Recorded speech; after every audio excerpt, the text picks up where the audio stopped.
वाणी में सामर्थ्य, असमर्थ हो रहे हो। झूठ क्यों बोलते हो? बस आप विचार, क्यों झूठ बोलते हो? क्या मिल जाता है तुम्हारे सोचते हो कि झूठ बोलकर हम बात बना लेंगे, ठीक है यहां बना लो, वो अपराध आपका आगे बिगाड़ देगा जाके ऐसी जगह जहां तुम्हारे बनाने की सामर्थ्य नहीं रह जाएगी। सत्य बोलो, मृदु बोलो, हितकर बोलो। ऐसा किया, जी गलती हो गई, आप दंड दें या क्षमा करें, ऐसा हो गया, आपका सुधार हो जाएगा, आप पवित्र। बहुत चालबाजी, चतुरता, कपट करके, झूठ से हम बात सजा लेते हैं, लेकिन उसका अपराध आगे जाके ऐसा उजाड़ेगा कि आप सजाने लायक नहीं रह जाएंगे। चाहे जितनी कसम खाएं, आपकी बात ही नहीं मानी जाएगी, दंड आपको मिलेगा। बहुत सावधानी की। जिसके अंदर असत्य भाषण है वो नाम जप नहीं कर सकता। अश्लील वचन बोलने वाला और झूठ बोलने वाला निरंतर नाम जपक नहीं हो सकता। नाम उसकी जिह्वा पे चलेगा ही नहीं, क्योंकि पापवंत कर सहज स्वभाव, भजन मोर ते भाव न का। अगर आपका भजन बढ़े और भजन बचे और भजन पचे तो झूठ बोलना छोड़ो। किस बात के लिए झूठ बोलते हो? क्यों बोलते हो? कहते व्यापार में जरूरी है बोलना। कैसा व्यापार?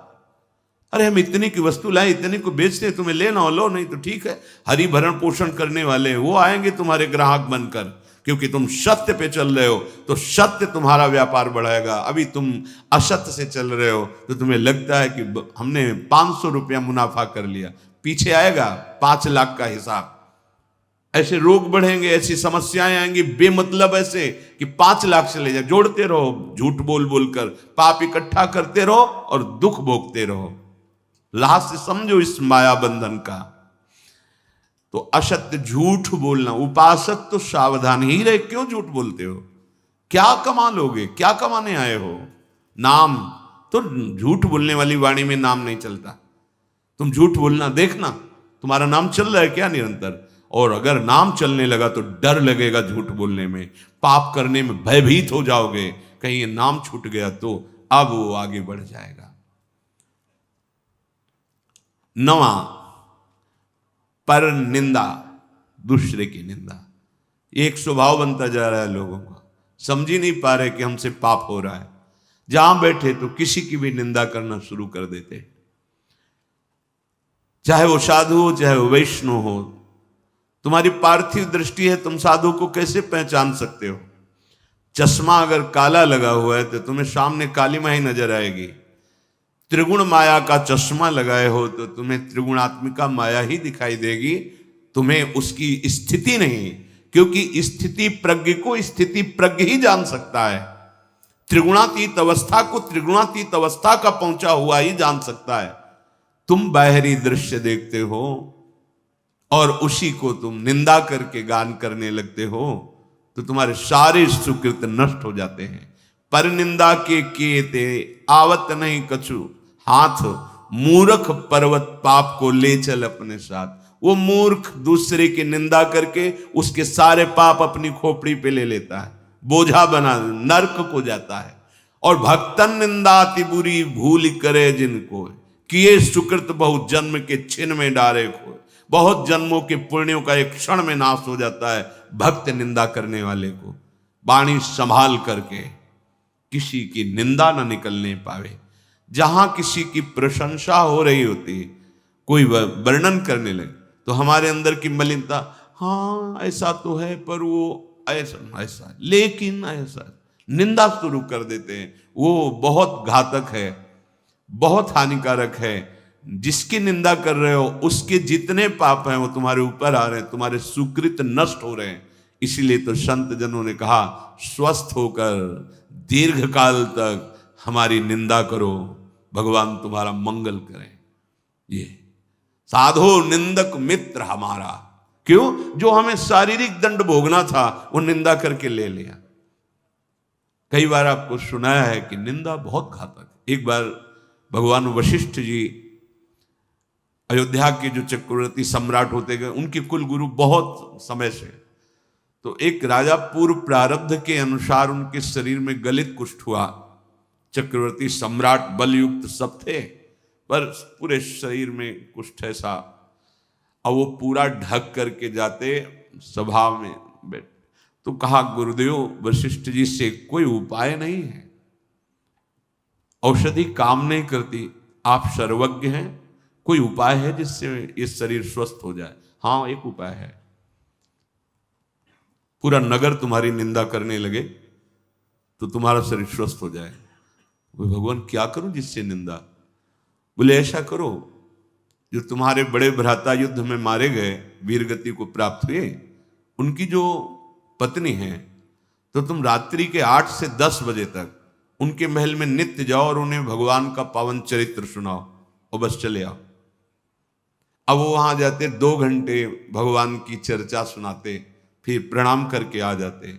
धीरे धीरे बात फैलने लगी, कितना नीच प्रवृत्ति का है कि मां के समान बड़े भ्राता की बहू को भी नहीं छोड़ा, रोज रात्रि में राजा 8 से 10 बजे तक जा, पूरा नगर निंदा। अब धीरे धीरे हाथ शरीर सबका वो कुष्ठ गायब होता चला गया।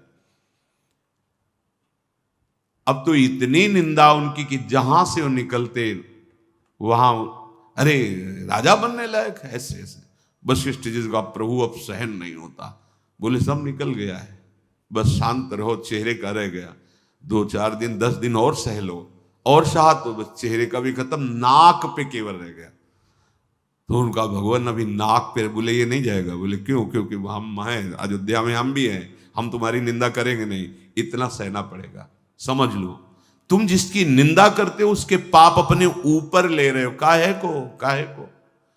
तो ये जो जिनकी दुर्गति होनी है, जो अपने जीवन का नाश करने वाले लोग हैं, ये 24 दोष होते हैं। 9वां है निंदा दूसरों की।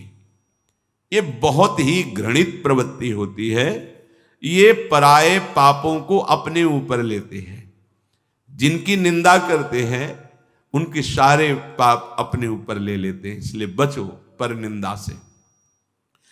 10वां व्यर्थ में बहुत बोलने का स्वभाव होना।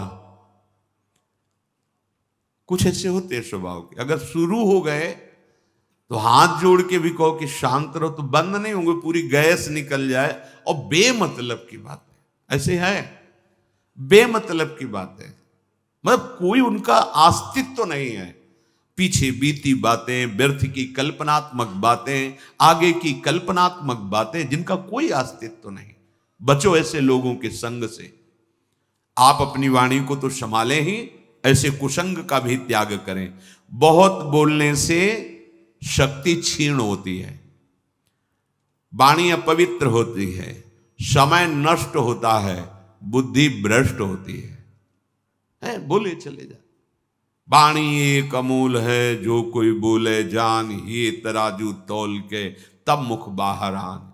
ताते मौन रहनो उचित है, जब बोले तो भगवत चर्चा या उसकी समस्या का समाधान, सत्य को जानने, नहीं तो बस राधा राधा राधा, कम बोलो, जरूरत क्या है, उचित उत्तर दे दो, नहीं तो नहीं। हमने देखा है महापुरुषों को। प्रणाम, राधे श्याम, श्री हरिवंश, देखा भी नहीं, उत्तर भी नहीं, मन से कर दिया, उधर देखा भी नहीं, बात कर रहे हैं, नाम चल रहा, चल दिए, आगे घेर के खड़े हो, चल, कोई उत्तर नहीं, कोई उत्तर ही नहीं। पूरे जीवन में देख कोई उत्तर नहीं, न शुभ न अशुभ, न भागवतिक न प्रापंचिक। ताते मौन गहनो उचित। यदि इतनी धैर्य वृत्ति नहीं है तो फिर उचित विचार करके जो आवश्यक बोल दो, अन्यथा नहीं बोलने की जरूरत है। आप भगवत प्राप्ति के मार्ग में हैं, आपको एक एक श्वास, एक एक सेकंड संभाल कर सत्य सच्चिदानंद प्रभु के चिंतन में लगाना है। पर ये जो दुर्गति को प्राप्त लक्षणों वाले हैं, ये बस व्यर्थ की बातें बोलते रहते हैं। बहुत बोलने से तुम्हारी शक्ति क्षीण होती है। तभी जो बहुत बातें बनाने वाला होता है, वाणी का प्रभाव नहीं पड़ता। नहीं, एक बार जो हृदय से अनुभव करके बोलो, पूरे विश्व में छा जाएगा। और भला तो आपकी वाणी जाके उसको प्रपंच से निकाल लेगी। ब्रह्म ऋषियों की वाणी ऐसी सामर्थ्यशाली होती, बहुत शांत, निरंतर भगवत चिंतन हो, जो बोले तो हृदय की ग्रंथि को खोले, वो वाणी। जो 4 लोग बैठ करके भगवत विमुख चर्चा करते रहते हैं, बहू बेटी परिवार इनकी उनकी, ये समय को नष्ट करते हैं, व्यर्थ का समय जाता। ऐसे लोगों के बीच में न बैठना चाहिए न सुनना चाहिए। बस वही देखो, कभी ऐसे लोग जब बैठे हों, उनकी चर्चा हो रही हो, तो वहां एक बार भी राम कृष्ण हरि कोई नाम नहीं होगा, कोई भगवत चर्चा नहीं, बस वही घर द्वार परिवार प्रपंच सब वही चलता रहता है। बचो इस माया के बंधन से, काटो नाम के कीर्तन से, काटो इसे भगवत गुणगान गायन से। ये अपवित्र जिह्वा व्यर्थ का भाषण निंदा पर चर्चा करने न पावे। राधा राधा रा, थका दो इसको। ब्रह्मचर्य नहीं है, संयम नहीं है, पवित्रता नहीं है, तो आवाज में दम नहीं होगी। के करोगे, आवाज में दम होती है तभी होगी जब आप संयम से चल रहे हो। ऐसे थोड़ी जीवन रखा जाता है। साधु का जीवन दिव्य होता है। ये अन्न और जल से पोषण केवल पार्थिव शरीर का होता है, भगवत चिंतन से पोषण होता है साधु का। कई कई दिन भोजन न मिलने पर कभी ऐसे थोड़ी कि मुंह उदास हुआ हो। मुख प्रसन्न तन तेज विराजा। भगवत मार्ग के पथिक हो, छू जाए तो करंट सा लगे, उसके जीवन का परिवर्तन हो जाए। दृष्टि भर के देख लो तो उसके पापों का नाश कर दो। तुम भगवत पार्षद हो, पर वो सामग्री है तुम्हारे अंदर पर जागृत नहीं कर रहे। ये जो समय को नष्ट करने का स्वभाव बन गया है, व्यर्थ की बातें, व्यर्थ की क्रियाओं, भाई छोड़ो। तुम्हें चुभता नहीं? एक बार नाम छूटता है, तुम्हें जलन नहीं होती? तुम्हें परेशानी महसूस नहीं होती कि हमारा उद्देश्य तो निरंतर नाम जप है, नाम कैसे छूट गया? तद्विस्मरणेन परम व्याकुलते थी। चलो ना परम व्याकुलते तो केवल व्याकुलते थी ले आओ। तुम्हें यह तो पश्चाताप होना चाहिए कि नाम छूट रहा है, हम व्यर्थ की बात में समय नष्ट कर रहे हैं, नाम छूट रहा है। ये जो परिचर्चा करते रहते हैं, इनका राग द्वेष पुष्ट होता रहता है, और जिसका राग द्वेष पुष्ट होता है दुर्गति पक्की है। 12वां क्रोध, ये बेहोश करके असुर बना देता है। क्रोध वाणी का रंग बदल जाएगा। जहां क्रोध का प्रादुर्भाव हुआ तो रुक्ष वाणी, कठोर वाणी, तीखी वाणी, हृदय को बेदने वाली, समझ जाओ क्रोध आ गया। अशुद्ध भाषा प्रारंभ हो जाएगी, कठोर भाषा होने लगेगी, ऐसी तीक्ष्ण जो हृदय को बेद दे जाकर।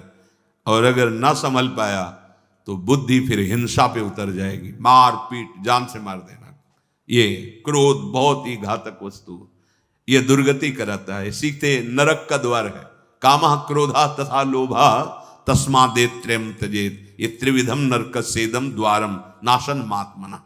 ये आत्मस्वरूप को घोर बंधन प्रदान करने वाले हैं। क्रोध, जब क्रोध आवे तो मौन का आश्रय पक्का लो। अगर वाणी खोल दी आपने तो मानो आग में आपने पेट्रोल डाल दिया, डीजल डाल। वो ऐसी भड़काऊ वस्तु वाणी है, फिर तो नहीं संभल पाओ। मौन, अब अंदर से वो आ रहा है कि बस इसको गाली दो ही, इसको कड़ुआ बोलो ही, बस अंदर राधा राधा राधा राधा राधा राधा, उसकी सुनो मत, शांत हो जाएगा। वहां से चल दो बिल्कुल। अगर कड़ुआ बोले तो इसका दुरुक्ति, क्रोध का बल क्या? दुरुक्ति माने गाली, कड़ुए वचन, कठोर वचन, हृदय को दुख पहुंचाने वाले परुख वचन मत बोलना। अगर भजन सिद्ध करना है, भजन बढ़ाना है, तो जब क्रोध आवे, कड़ुआ बोलने का मन हो, बिल्कुल दांत बांध लो, ऐसे नहीं खोलना, मानो वाणी है ही नहीं हमारे, नहीं बोलेंगे इस समय राधा राधा राधा राधा राधा राधा। ये क्रोध तुम्हारे भजन करने की प्रवृत्ति और भजन के प्रभाव दोनों को ढक देगा, दोनों को रोक देगा। काफी समय तक अगर चतुर खिलाड़ी परमार्थ के हो तो संभाल लोगे तुरंत, नहीं तो फिर वो काफी समय तक भजन का प्रभाव, एक हृदय बार बार वही चिंतन और वैर दृढ़ होने। और जब भजन की याद आएगी तो और द्वेष बढ़ेगा, इसने हमारा भजन रोक दिया, और गुस्सा आएगी, वो बिगाड़ देगा। क्रोध होश खो देता है, जिसके अंदर क्रोध आता है होश खत्म हो जाता है। 13वां हिंसा, मारना, किसी भी जीव को मारना। ये इसीलिए सबसे प्रार्थना करते हैं, जहां तक शब्द कान में पहुंचे, कि जो लोग ये हिंसा, एक होता है हिंसा करना और जैसे आप मांसशिला के पास तो हिंसा में सम्मिलित हो गए, वो हिंसा के समान ही माना जाता है। तो जो आप अभक्ष्य पदार्थ पाते हैं, जीवों की हिंसा होती, जो हमारे लिए निषेध किया गया है, जो हमारे लिए निषेध है, वो बिल्कुल ठीक नहीं। किसी भी जीव के शरीर को पका के खाना मतलब अपना नाश करना, अपने सुकृतों का नाश करना, अपनी आयु को व्यर्थ करना। भूल जाओ कि तुम बलशाली हो, कितने बलशाली हो, काम पर विजय प्राप्त करके दिखाओ, क्रोध पर विजय प्राप्त करके। लोभ मोह मद मत्सर तो तुम्हारे बल को समझे। शरीर बलशाली है, भोग तुम्हें गुलाम बनाए हुए, तुम समझते हो विश्व विजेता है। नहीं नहीं, मानो देह विषयों पर विजय प्राप्त करके भगवदानंद के लिए मिला है, और वो बल मिलता है पवित्र आचरण, पवित्र भोजन और भगवान नाम जप। इसीलिए सबसे प्रार्थना करते हैं, ये भूल भुलैया में मत भटको। तुम अविनाशी अजर अमर शरीर वाले नहीं हो, मरेगा तुम्हारा शरीर, और तुम जो ये पाप आचरण कर रहे हो भोगना पड़ेगा। अभी जो तुम तर्क उपस्थित करते हो कि हम नहीं खाएंगे तो कोई तो खाएगा, इसलिए हम ही खा लेते हैं, तर्क रखता है आत्मा की इच्छा को नहीं दबाना चाहिए। हाँ, अपनी आत्मा में कोई इच्छा ही नहीं होती, मूर्ख हो तुम। आत्मा समझते किसको? अरे आत्मा भगवान का स्वरूप है, इच्छाएं मन है, और इनकी इच्छाओं को नहीं दबाओगे तो परिणाम में जेल, अस्पताल, नर्क पक्का। लिख लो कागज में, मत दबाओ अपनी इच्छाओं को, फिर देखो इच्छाओं का तांडव तुम्हारी दुर्गति ऐसे करेगा कि फिर दबाना क्या है, फिर भूल जाओगे इच्छा करना, ऐसा दंड मिलता है। हिंसा ये महापाप है। कोई भी ग्रंथ, कोई भी पंथ आदेश नहीं करता किसी जीव को कष्ट देने का। आचार्यों की, महापुरुषों की वाणी का अर्थ गलत निकाल करके हम मनमानी आचरण करते हैं, किसी भी महापुरुष के। एक बार काशी से वृंदावन जब आ रहे थे, तो जहां मैं बैठा ला तो वहां कुछ अन्य धर्मावलंबी बैठे थे, बड़े ही सभ्य, लाल कपड़े हमारे, जटाएं यहां तक, नई अवस्था, सब खड़े हुए और वो ऐसे बांधे हुए ऐसे थे। तो अनुमान लगाया कि अन्य धर्मावलंबी हैं। तो अब उसी में हमें बैठना था, पूरा बोगी उनसे भरी थे। उनमें था एक अपनी हिंदी भाषा बोलने वाला, तो वो लोग अपनी भाषा बोलते, तो उसने प्रश्न किया कि आप से कुछ बात करना चाहते हैं, जो ये बोलेंगे वो हम आपको बताएंगे, जो आप बोलोगे इनकी भाषा में हम बताएंगे। बोले, पूछ रहे हैं कि आप फकीर हो? तुम कहा वैराग्य मार्ग के पथिक हैं। हाँ। आपको ग्रंथों का ज्ञान है? वह जितना गुरु ने सिखाया है उतना ज्ञान है। तो हमने कहा आपको अपने ग्रंथों का ज्ञान है? कहा।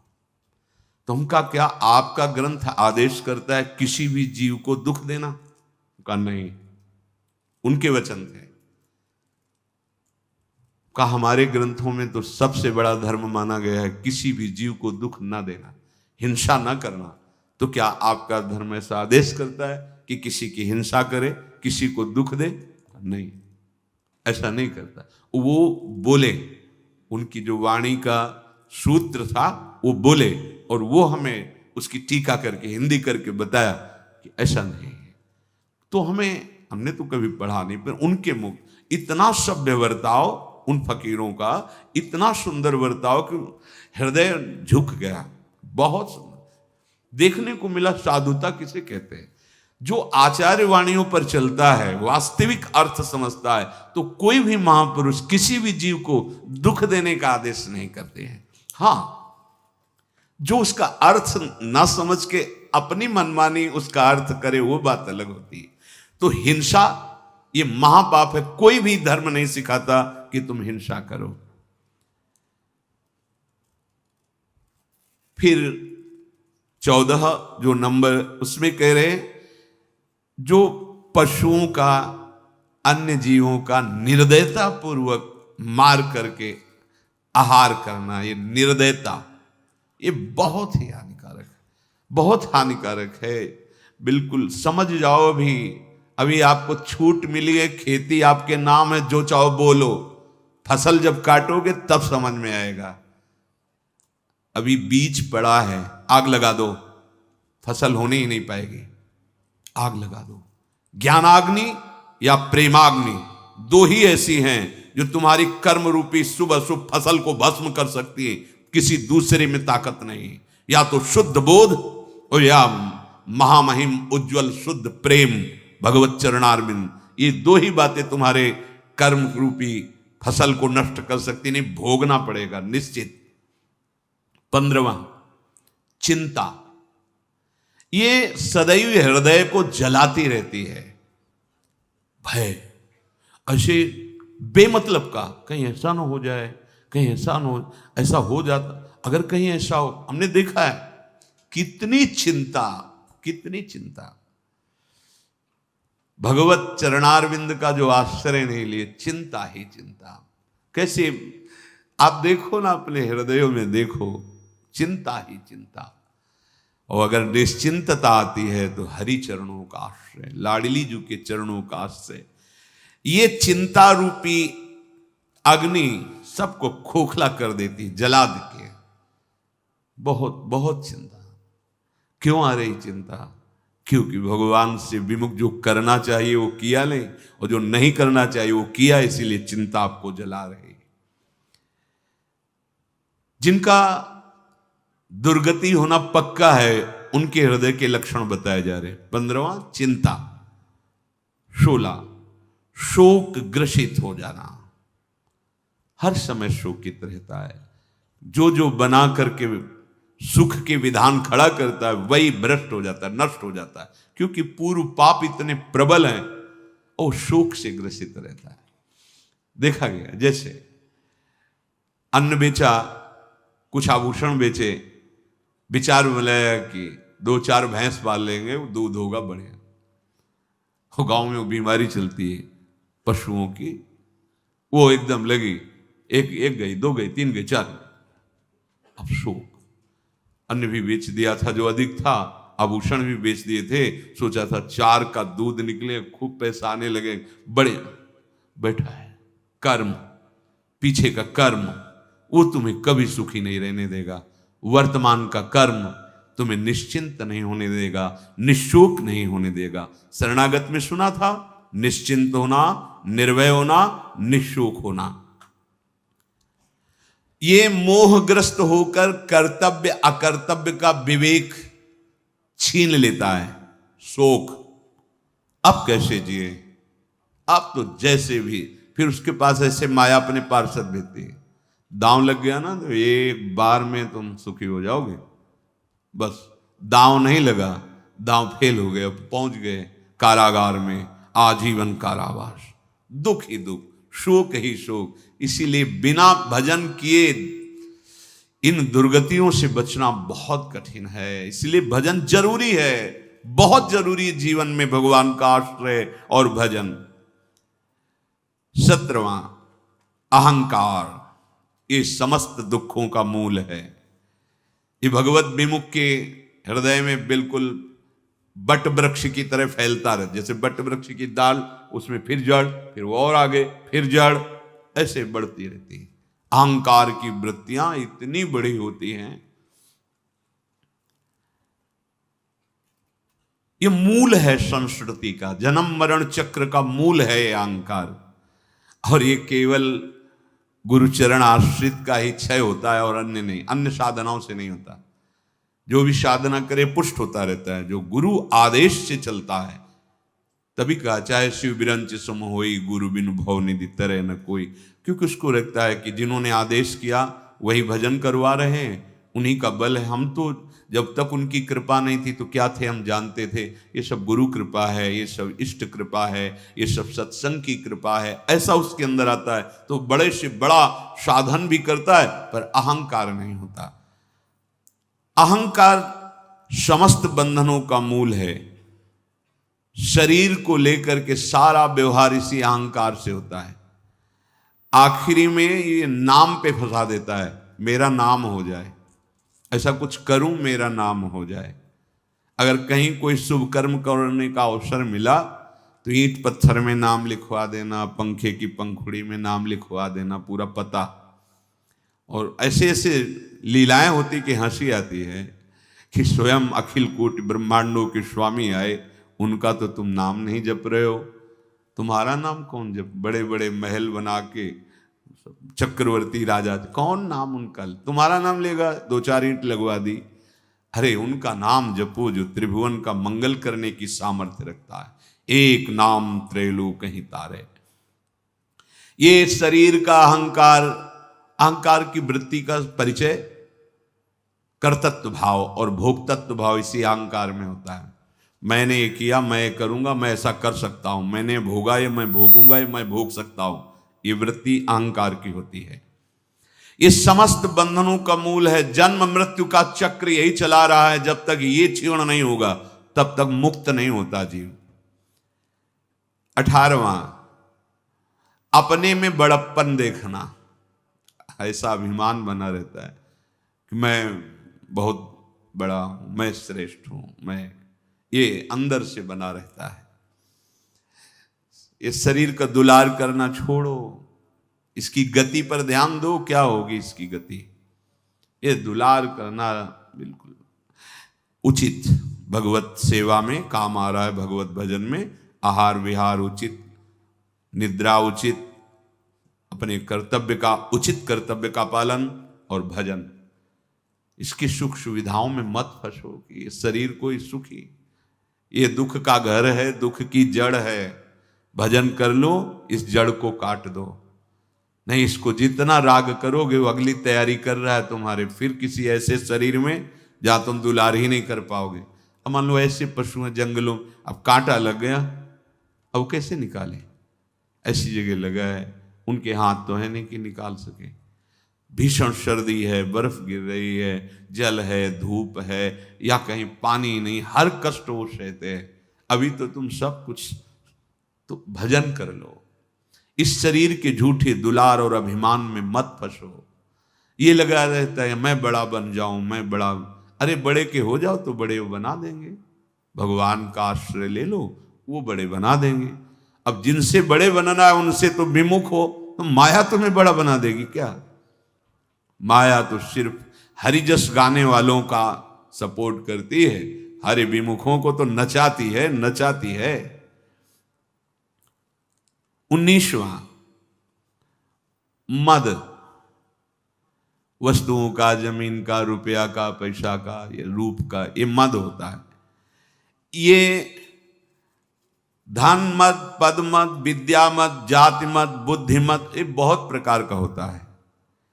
ये बुद्धि के तेज को नष्ट कर देता है। जो प्रवीणता है, जैसे अभी बुद्धि तो बहुत है लेकिन प्रवीणता नहीं, फंसने में प्रवीण है, मुक्त होने वाली प्रवीणता नहीं। फंसने में तो बहुत प्रवीण है। कैसे हम दूसरे का धन अपहरण करें, कैसे हम दूसरे से छीन लें, ये बहुत प्रवीणता है। ये मद बहुत हानिकारक है। जिसके हृदय में मद होता है उसकी निश्चित दुर्गति होती है। देखो, भगवान ही एक ऐसे हैं जिनकी शरण होने पर सब ठीक हो जाएगा, सब ठीक हो जाएगा। एक एक ऐसे दोष हैं जो हमारी दुर्गति करने में समर्थ हैं, और इनमें से एक भी आ जाए तो 23 को बुला लेगा। जो 24 वर्णन करेंगे 23 को बुला लेगा। मद, धन मद, पद मद, विद्या मद, जाति मद, बुद्धि मद, बड़ा मद होता है। ये मद इतना निकृष्ट वस्तु है कि वो भगवत प्राप्ति करने ही नहीं दे। भगवत प्राप्ति होगी, रंग चढ़ेगा सत्संग का, दैन्य ऐसे चढ़ता है, वस्तु ऐसे ली जाती है, ऐसे नहीं ली जाती है। ऐसे आओगे तो ऐसे ही चले जाओगे। चलनी में गैया है और दोष दैव को दे। भगवान के हेतु की कृपा होती तब संत समागम होता है। संत समागम में आए हो तो ऐसे आओ, ऐसे, और भर के ले जाओ, तृप्त हो जाओगे, निहाल हो जाओगे। ऐसे आओगे ना तो माला भी मिलेगी, चुनरी भी मिलेगी, लेकिन वो नहीं मिलेगा जो मिलना चाहिए। लौकिक पदों का अभिमान। अरे परम पद का जो अधिकारी है, जहां ब्रह्मा भी नमस्कार करते हैं, वो ऐसे कर रहा है, ऐसे कर। क्यों अपना अपराध करने आए हो? यहां क्यों आए हो? कोई जरूरत नहीं है, ये संत समागम है, तुम्हारी जरूरत ही नहीं है। यहां आए हो कि तुम्हें जरूरत है संत समागम की, तो ऐसे करो, दैन्य रहो। जहां खाली होता है वहीं रस जाता है, और जहां ऊंचाई होती वहां टिकता ही नहीं, ढलक जाता है। यहां यही दरबार दीन को आदर, रीत सदा चली आई। बहुत सावधानी की जरूरत। अहेतु की कृपा हरि की होती तब सत्संग मिलता, ना तुम्हारा पद रहेगा ना तुम रहोगे। सुधार कर लो तो कर लो, अगर अभिमान और मद में भर करके कुछ ऐसा, तो फिर वो सुनहु राम कर सहज स्वभाव, जन अभिमान न राखें काऊ। वो अभिमान नहीं रहने दे, ये मद कोई ना करे। धन मद, पद मद, विद्या मद, जाति मद, बुद्धि मद। हरि का भजे तो हरि का होए। जो हरि का चिंतन करता है, हरिमय, हम सब हरि के हैं। ये जितनी मेड़ें बनी हुई हैं, ये सब मर्यादा में रहने के लिए बनी है, अमर्यादित चेष्टाओं को रोकने के लिए बनी। हम उसी परब्रह्म परमात्मा के अंश हैं जो परम पावन है।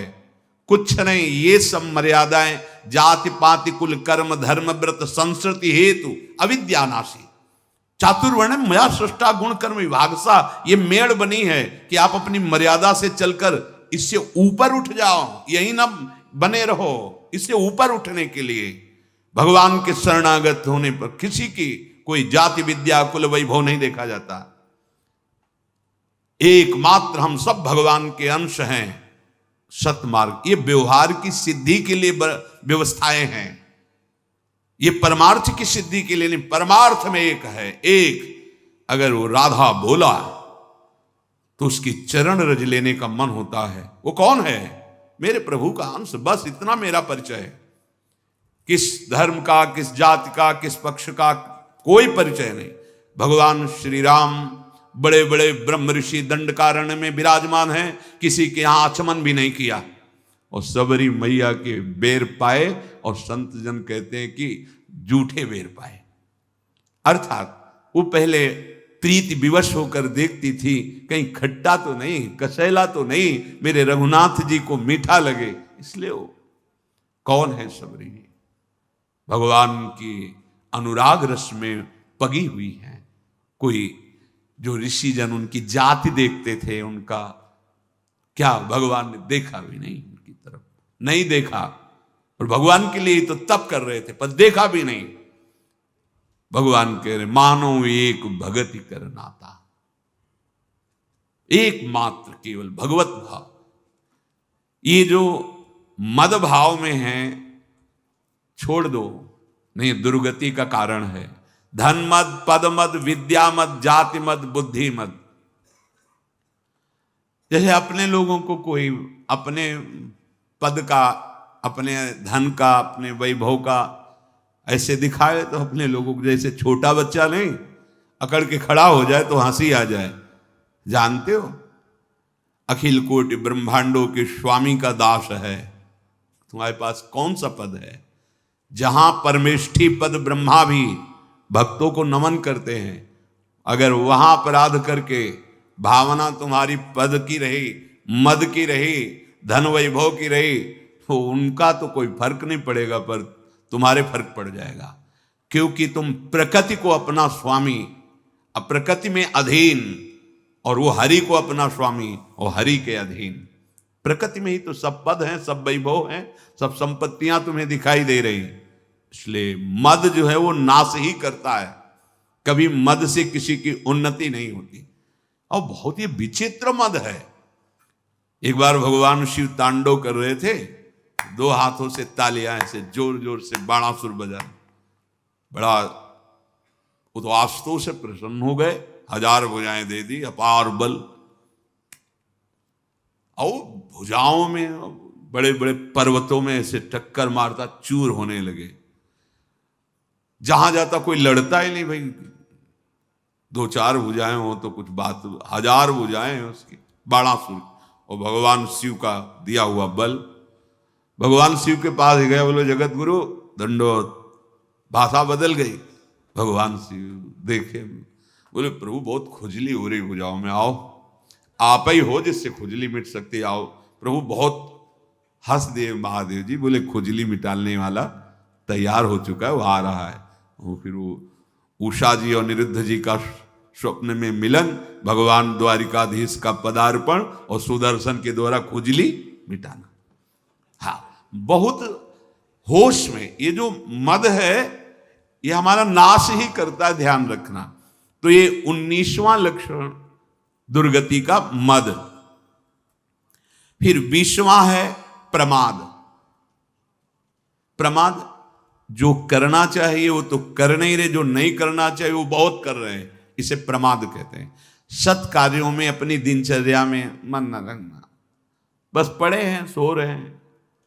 प्रमाद ये बहुत बड़ा जहर है। प्रमाद, इससे बहुत गलतियां हो जाती हैं।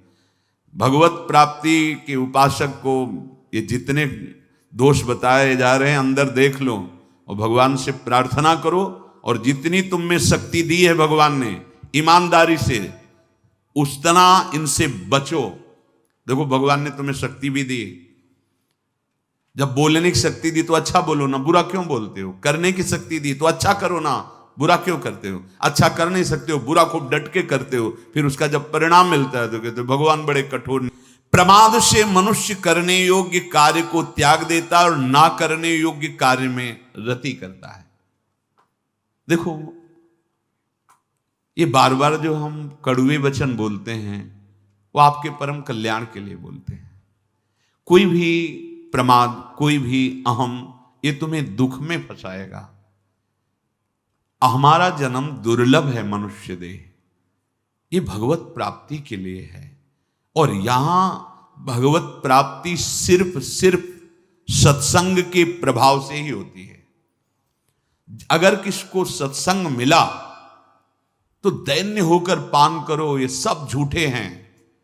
तुम्हारा बैंक बैलेंस झूठा है, तुम्हारा शरीर बॉडी खूब बचा है, जितनी बना लो झूठी है, तुम्हारा पद झूठा है। उमा कहो मैं अनुभव अपना, सत हरि भजन जगत सब सपना। जैसे सपने में हम राजा हुए, फिर जगे तो फिर कुछ नहीं। ऐसे ही चंद दिवस का तुम्हारा राज्य है। कितने साल? 80, 90, इतना जीवन होगा। 100 ऐसे जाते हैं। 100 ब्रह्मलोक का 1 वर्ष, यहां का 1 वर्ष ब्रह्मलोक में कितना? कमल की पंखुड़ी को छेदना, और यहां 1 वर्ष हो गया। 1 वर्ष अगर 90 बार छेद दे तो कितने वहां मिनट लगेंगे, और यहां पूरी जिंदगी व्यतीत हो गई। कितना बड़ा हमारा पद, कौन सा वैभव, कौन सी हमारी सम्मान वृत्ति। अगर हम भजन नहीं करते, विमुख आचरण करते हैं, बहुत बड़े बलवान यमदूत हैं, वो सबको ठीक कर देते हैं। यहां जैसे बहुत तुम उपद्रव करो, हमारा भारत सरकार के कानून में फंस जाओगे, तो जब वहां जाओगे तो ऐसी तुम्हारी सेवा होगी कि सब भूल जाओगे। स्वतंत्रता, मनमानी आचरण, स्वेच्छाचार सब भूल जाओगे। ऐसे ही जो यहां भी नहीं संभलते हैं, तो एक जगह है एक नरक।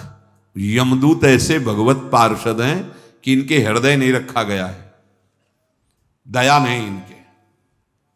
जैसा कानून व्यवस्था के अनुसार दंड है वैसे ही, और वो पोशाक मिलती है जिसे डॉक्टरों के यहाँ पोशाक नहीं मिलती। जब आप ऑपरेशन को जाओगे तो आपके कपड़े हटा दिए जाएंगे, वहां का कपड़ा मिलेगा। ऐसे नरक का कपड़ा यातना दे, उसमें मृत्यु नहीं है, भोग गई वो। मान लो ये जो रोज बता रहे हैं, भले वचन चुभते हो, लेकिन ये चुभ गए तो वहां की पिटाई से बच जाओगे, दुर्गति से बच जाओगे। कुछ नहीं है, कुछ नहीं है। अभी पुण्य है, आंख तरेर लो, और जहां पुण्य खत्म हुए फिर आप ही देख लेना, अपने जीवन को देख लेना। क्योंकि बिना भजन के, बिना भगवद आश्रय के कोई भी कहीं भी कैसा भी हो, अशांति, दुख और मृत्यु, भय, चिंता, शोक, ये लिख लो। इसी से युक्त रहोगे।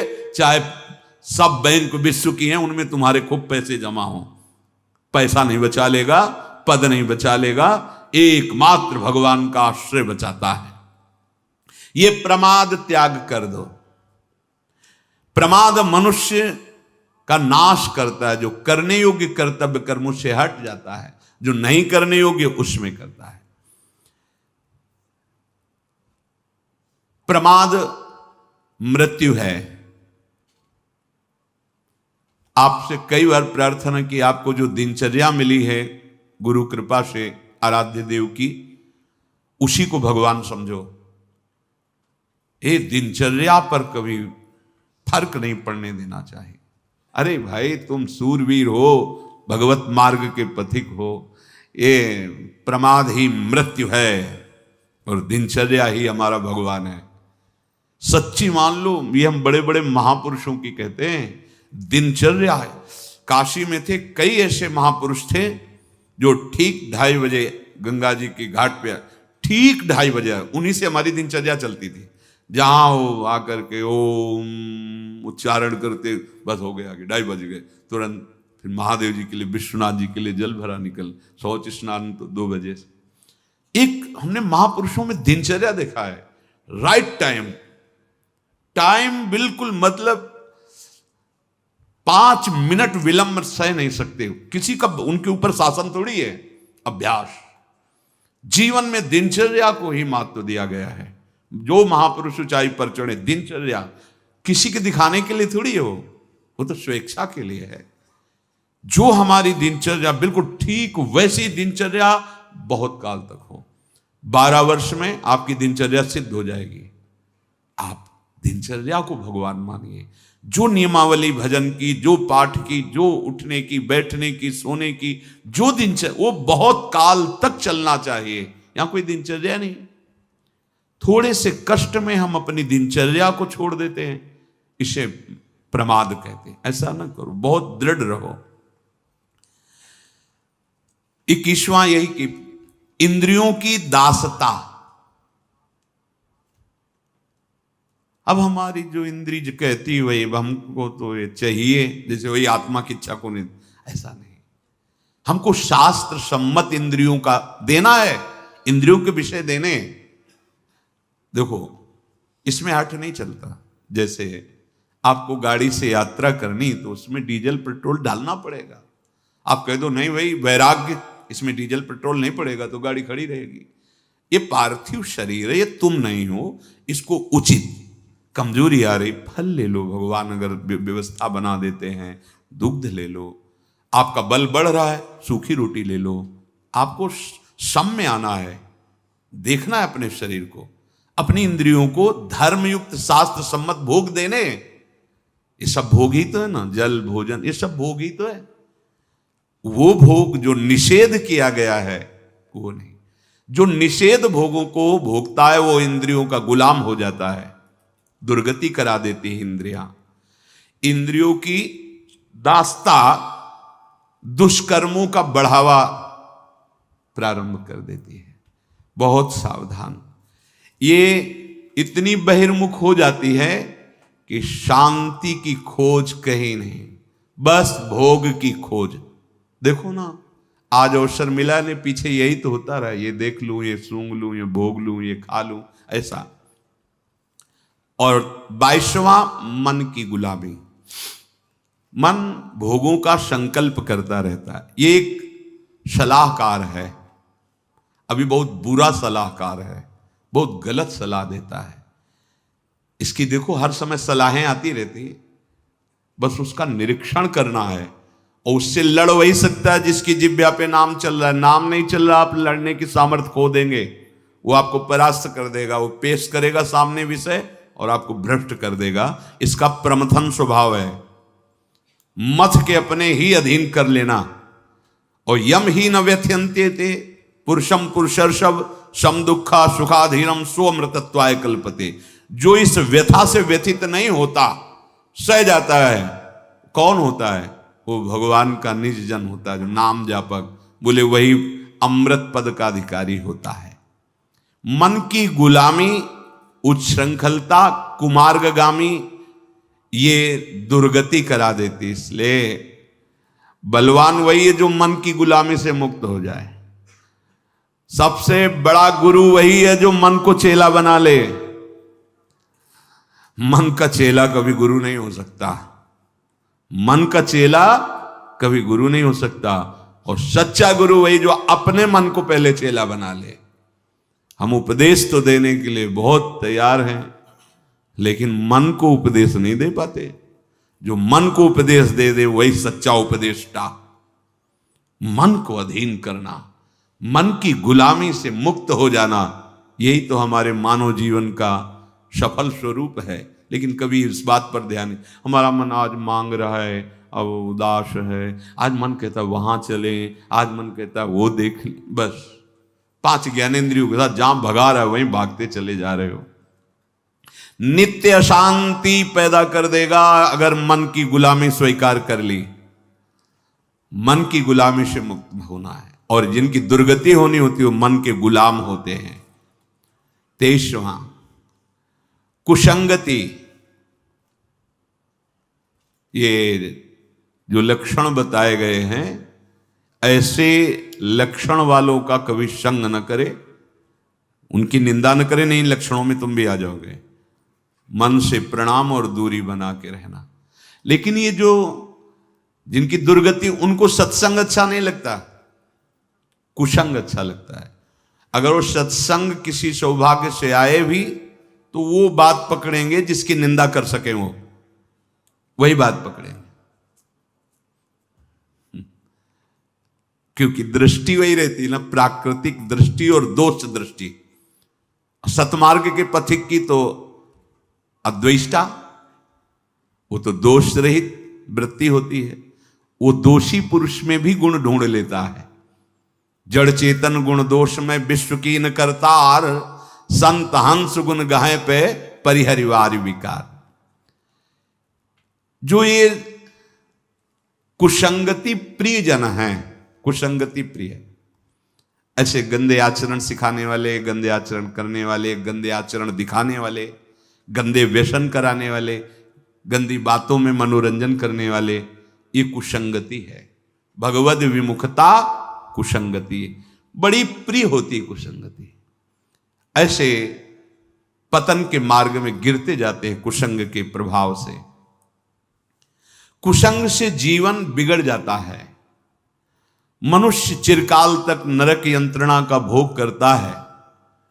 कुसंगी पुरुष पाप ही बटोरता रहता है। भजन का अभाव भगवत विमुक्ता, ये 24वां है। ऐसे लोग कभी भजन नहीं करते। अगर कोई भजन घर का सदस्य करने लगे तो भजन करने नहीं देते।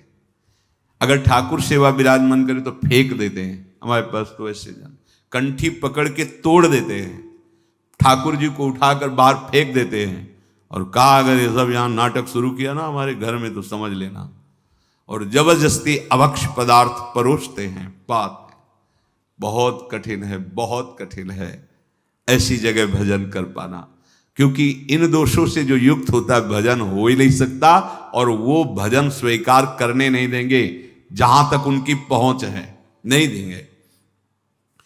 ऐसा जीवन व्यर्थ कर देता है भजन विमुखता। कितने करोड़ जन्म तक भटकना पड़ेगा। देखो कितना हिसाब किताब जमा है। भीष्म जी कह रहे 100 जन्म तक देख रहा हूं, कोई वैसा पाप नहीं। एक राजा थे और आगे जन्मों में ऐसे ही जंगल में भ्रमण कर रहे थे, तो एक बहुत सा मोटा सीधा साधा सर्प पड़ा था। कुछ सर्प बहुत सीधे होते हैं, जैसे एक लाल रंग का होता है जिसे यहाँ देहात में दुमहा कहते हैं, वो बिल्कुल सीधा होता है, बिल्कुल वो किसी को काटता नहीं, कभी कोई आक्रमण नहीं करता। ऐसे कई सर्प होते हैं, बहुत कई होते हैं बहुत खूंखार। वो आराम से पड़ा हुआ था, ऐसे धनुष के उससे ऐसे टांगा, ऐसे फेंका तो बड़े बड़े कांटे बबूल के उसमें ऐसे फंस गया। कितने दिन तक तड़पता हुआ, क्योंकि वो मरा फिर। महाराज भीष्म जी को अर्जुन के तीक्ष्ण बाणों की सैया पर 6 महीना पड़ा रहना पड़ा। ये हम लोगों के लिए उपदेश है। सोचो, तुम जो सोचते हो कि हम हिंसा करके मांस खाते हैं, ये सब, ये एक सांप जिसके साथ ऐसा व्यवहार, देखो मानवदेह है ना, तो भीष्म जैसे महापुरुष को वो बमूल के कांटों का तड़प करके प्राण त्याग करना सांप का, और आपका 6 महीने बाणों के से। मांडव्य ऋषि तितली की गुदा में कांटा डाल के छोड़ देना। तो आपकी गुदा में सूली डाल के निकली नहीं, काट दी गई। महाभारत में भगवान व्यासदेव जी ने तो अणिमांडव्य, तुम जो पशुओं की हिंसा करके खाते हो तो तुम्हारे लिए छूट है क्या? मानव देह पशुओं की हिंसा करने के लिए, मांस खाने के लिए नहीं, वो राक्षसों के लिए है, या हिंसक पशु परस्पर उनका आहार है। भगवान से विमुख जन, ये जो 24 लक्षण बताए गए, ये दुर्गति प्राप्त कराने वाले हैं। सावधान होकर इनमें से एक भी न रहने पावे। भगवान के नाम में अपार सामर्थ्य है, आपका हृदय जलाएगा और इन दोषों को ऊपर निकालेगा। घबराना नहीं, वो नष्ट होने के लिए निकल रहे हैं। भगवदाश्रित होकर निरंतर नाम जप करो, सब ठीक हो जाएगा। जो भी गलत आचरण है, गलत चिंतन है, ये सब सुधर जाएगा। पर आप सुधारना चाहें ना, आप इन दोषों को आगे बढ़ाते चले जाएंगे तो कैसे मिटेंगे? भगवान ने आपको सामर्थ्य दी है, जैसे हर इंद्रिय में सामर्थ्य दी, तो उसे गलत मार्ग में न लगा के सही मार्ग में लगाओगे, क्योंकि सही मार्ग में सुख है, शांति है, विश्राम है, आनंद है, प्रसन्नता है। शेष चर्चा आगे। श्री राधा वल्लभ लाल।